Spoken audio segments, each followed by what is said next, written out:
thành một vị tu sĩ.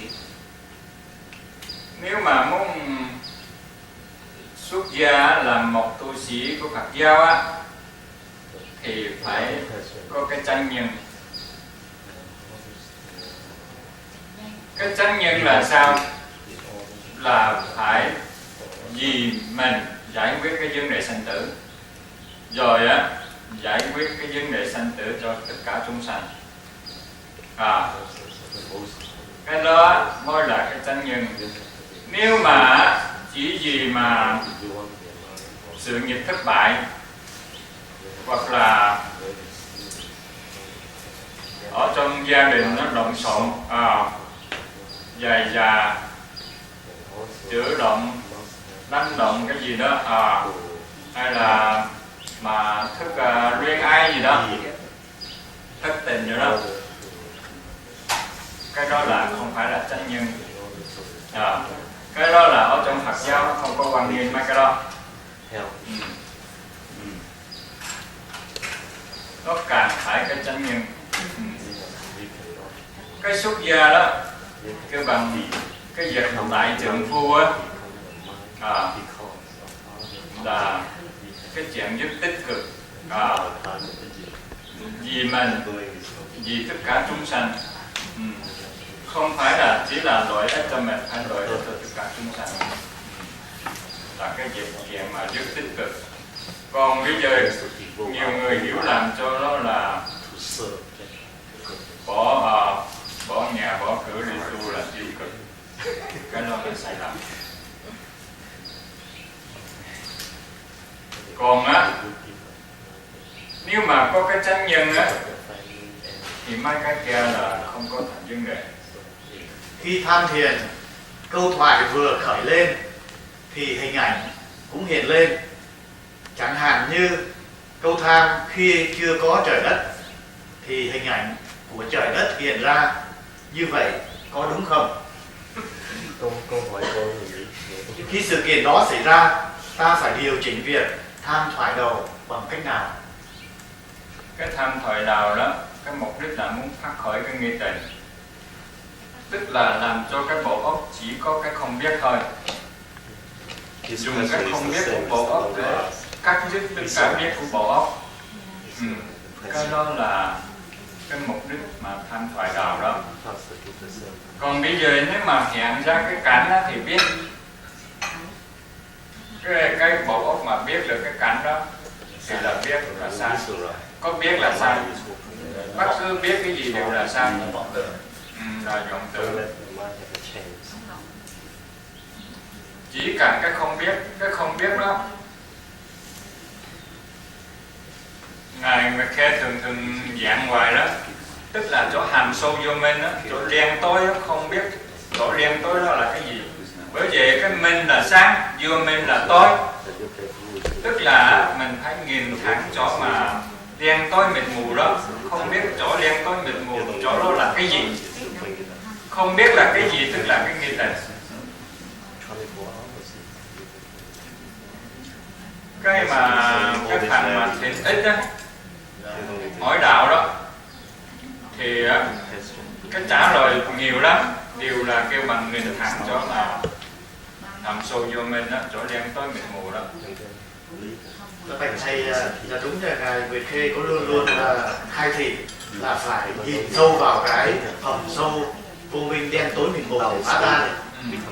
Nhưng mà chúng con vẫn nhận thấy là bằng cách nào, nhìn sâu bằng cách nào, như thế nào? Bây giờ á ha, cái ông nhìn là dùng con mắt. Cái con mắt đó kêu bằng nhãn căn á ha, lục căn á kêu bằng nhãn căn. Nhưng mà không phải là dùng cái phù trần căn, dùng cái kêu bằng tịnh sắc căn. Bây giờ á, cái con mắt này nè cũng như trái nho tư á ha, gọi là phù trần căn. Phù là nó nổi lên ở ngoài, trần là bụi á, tức là có cái vật chất. Trần là vật chất á. Cái vật chất là nổi lên ở trên mặt ra, ở ngoài đó, kêu bằng phù trần căn. Còn tịnh sắc căn á, sắc cũng là vật chất nhưng mà tịnh là không có, sạch không có. Cái căn nó tức là cũng như cái tam vậy đó, là cái thể tinh thần của vật nhãn căn, chứ không phải là dùng cái phù trần căn, cái con mắt. Nếu mà phân tích rõ là kêu bằng tịnh sắc căn, cũng nhãn căn đó, cũng như dùng cái tâm nhìn chứ không phải là dùng con mắt nhìn. Nhưng mà dám như dùng con mắt nhìn, bởi vì cái đó là cái tịnh sắc căn, cũng nhãn căn.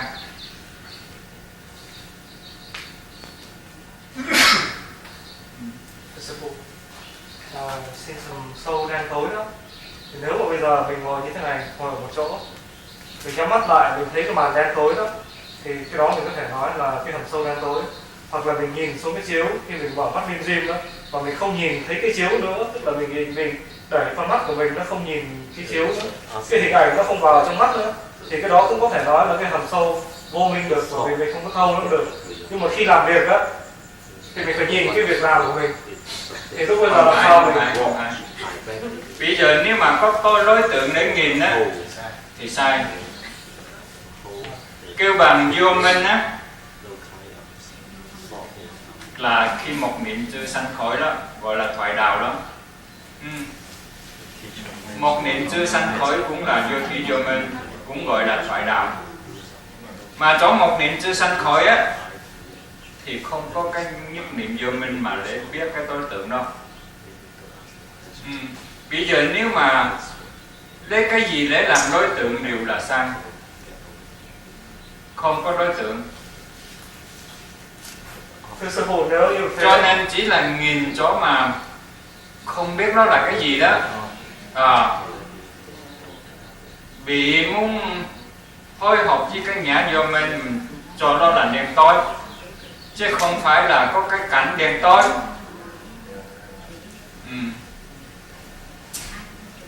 Nhưng mà tại cái lời nói nó không có thể mà diễn tả được, cho nên phải mượn cái văn tự lời nói để diễn tả chỗ là mình không có thể biết được chỗ đó đó. Chỗ một niệm chưa sanh khởi, bởi vì một niệm sanh khởi rồi mới lấy cái niệm này để biết đó. Còn cái này là một niệm chưa sanh khởi, phải nhìn chỗ một niệm chưa sanh khởi mới được gọi là thoại đạo đó. Chỗ thoại đạo là vô thủy vô minh, vô minh là đen tối. Đen tối là cái nghĩa là không biết nó là cái gì đó. Cái mịt mù đen tối là để hình dung cái vô minh, nhưng mà không phải là có cả cảnh đen tối. Để quán đó, cái hầm sâu đen tối thì là sai. Kỳ thực đó, cái cảnh đen tối đó là không có ánh sáng là đen tối, chứ không phải là hư không có sáng hay là có đen tối. Cái đó là Kinh Lăng Nghiêm đã có giải thích. Mặt trời chiếu sáng, hư không chưa từng sáng. Không có mặt trời chiếu tức là đen tối, mà hư không chưa từng đen tối. Cái sáng với tối đó không có dính dáng với hư không. Nhưng mà người thường cho là hư không sáng, hư không tối là sai lầm. Cái sáng tối là cái pháp sanh diệt, còn hư không nó không có sanh diệt, nó không có dính líu với cái sanh tối. Nhưng mà cái sanh tối phải ở trong hư không.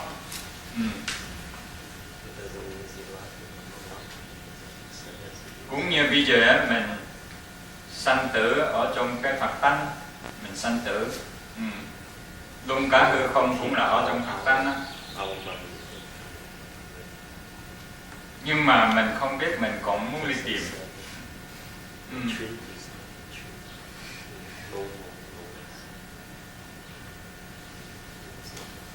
Cũng như bây giờ mình đã ngồi trong cái thiền viện Minh Đăng Quang là rồi, còn muốn đi tìm cái thiền viện Minh Đăng Quang làm sao tìm? Mình đã ngồi ở trong này rồi còn đi tìm nữa, còn muốn đi tìm.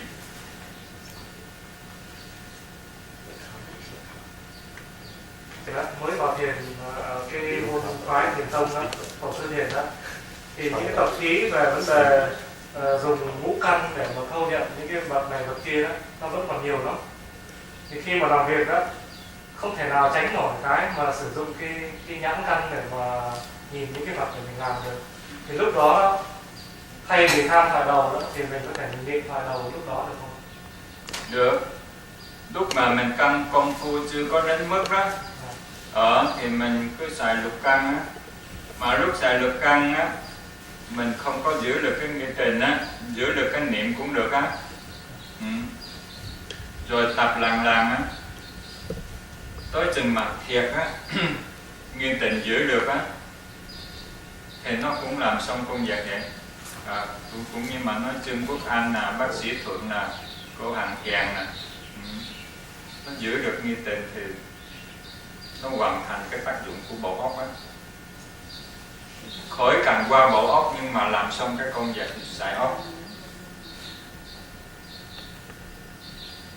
Nhưng mà bây giờ công phu chưa có đến cái mức đó đó thì phải ngưng, nghi tình phải tạm ngưng.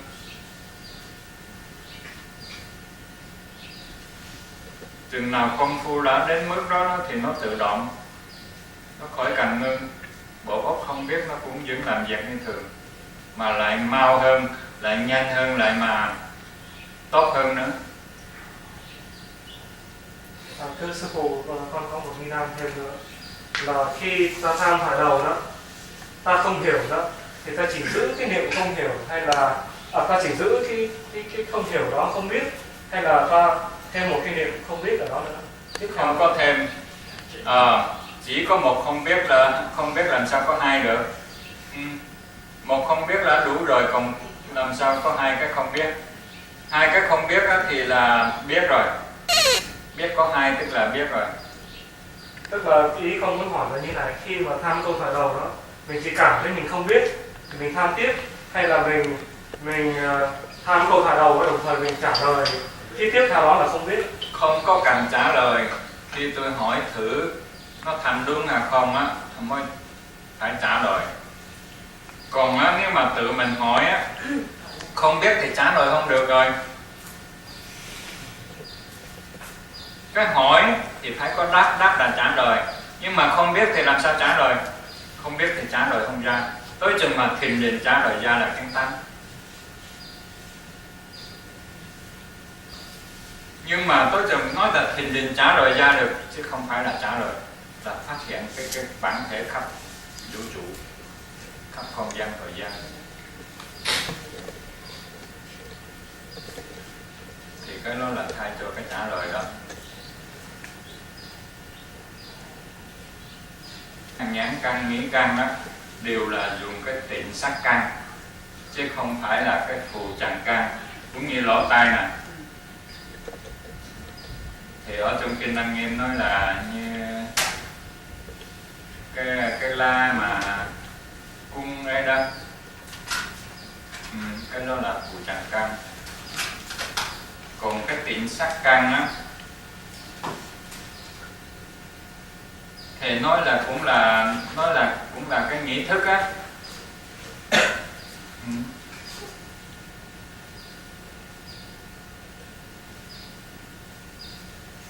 Tịnh sắc căn cũng là cái nhãn thức, cái nghĩ thức á.